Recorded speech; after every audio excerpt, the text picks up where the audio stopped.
নমস্কার সবাইকে, আমি এসে গেছি আমার একটা নতুন ভিডিও নিয়ে। তো চলো, এই ভিডিওটা ছিল দশমীর ধুমধুমার। তো সেদিনকে চলে গিয়েছিলাম আমি আমার মাসির বাড়িতে।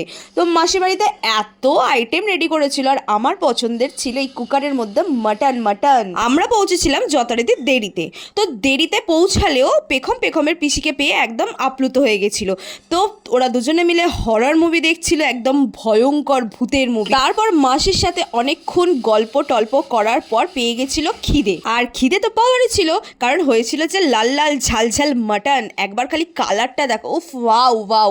আর খেতে যা টেস্ট হয়েছিল, ওই জন্য পেখমকে আগে আমি খেতে বসিয়ে দিয়েছিলাম। পেখমের খাবার নিজে হাতেই খাচ্ছিল। হ্যাঁ, তারপরে যখন অর্পর এন্ট্রি হলো, অর্প আর মশাই একসাথে খেতে বসে গিয়েছিল। ও বাই দ্য ওয়ে, আমি ভুলে গেছিলাম, শাক চচ্চড়িও কিন্তু হয়েছিল। এই যে লাল লাল ঝাল ঝাল মাটন, এটা কিন্তু বেসিক্যালি অর্পরই ফেভারিট।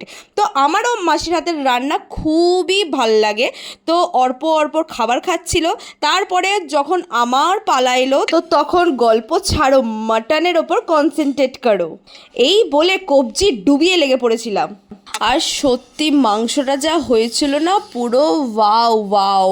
তো খেতে খেতে আমরা অনেক গল্প করছিলাম মাসির সাথে, যেহেতু অনেক দিন পর দেখা হয়েছিল।